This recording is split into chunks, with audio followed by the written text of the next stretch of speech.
15 years ago today, 11-year-old me was blowing out the candles on her birthday cake and then opened a very important present. Final Fantasy Crystal Chronicles. Before I tell you what makes this game so special, if you enjoy my videos, please hit subscribe and leave me some feedback. I really appreciate both. Final Fantasy is a very well-known name, but my favorite game with the big FF in the title differs immensely from what most people would associate with the brand. It all started with a TV ad. A ragtag group of people jumping and dancing around a fire, accompanied by drums and flutes. It was pretty much love at first sight.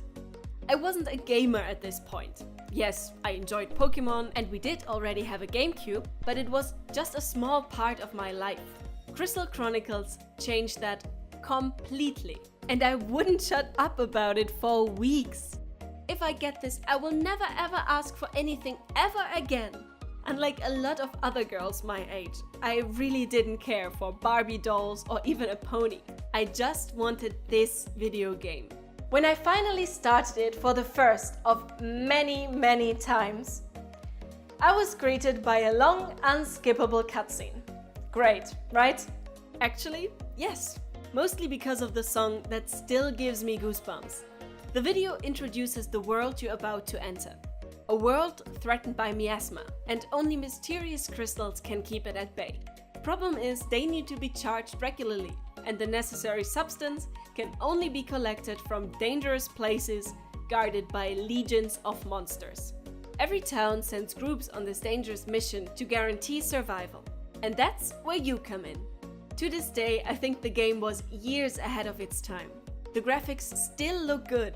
The combat shines through its simplicity. The gameplay flows beautifully, and the option to experience such an adventure with up to 3 others was totally new to me. 4 available races, all with different strengths and weaknesses.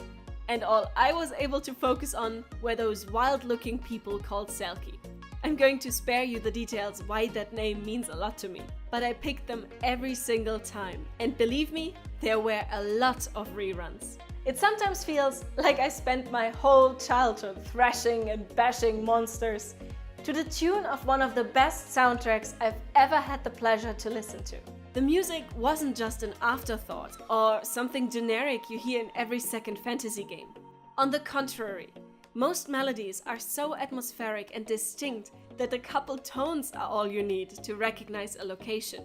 However, the fun we had came after figuring out how the hell we were even going to play together. The most commonly and rightfully so criticized aspect of the game is that the multiplayer requires a Game Boy Advance and a special link cable per player. It was cool to have different types of maps on your very own little screen, but oh my god did it lead to frustration. The link cable blocked the charging port of the SPs we used, and it happened way too often that this little red light of doom started blinking during a boss fight. That annoyance aside, it is a great game, and it always made me sad that a lot of people just dismissed it as a spin-off for kids because it's not your typical Final Fantasy game. For example, instead of following a linear story, you basically have to puzzle the lore of the world together. I mean, even the key to the final fight is hidden in a fragmented riddle inside poems. I love Crystal Chronicles with all its faults, and I was rooting for a remake, sequel or port ever since the Nintendo Switch was announced. But you can't imagine how shocked I was that it actually happened. A friend sent me the trailer of the remastered version, and I swear I jumped around the house laughing like an idiot for a solid 5 minutes. 15 years ago today, I got a gift that played a big role in making me who I am today. Final Fantasy Crystal Chronicles made me fall in love with gaming. It got me interested in the people behind games. Who composed that amazing music? How do you create 3D characters? Who came up with this world? Years later, I studied game art and animation. And a couple years later still, I ended up where I am now, writing articles and making videos about my big passion. And I can't wait for the remaster of the game that started it all. That's it for today. Thank you so much for watching. Hope your day's as good as gold. See you next time.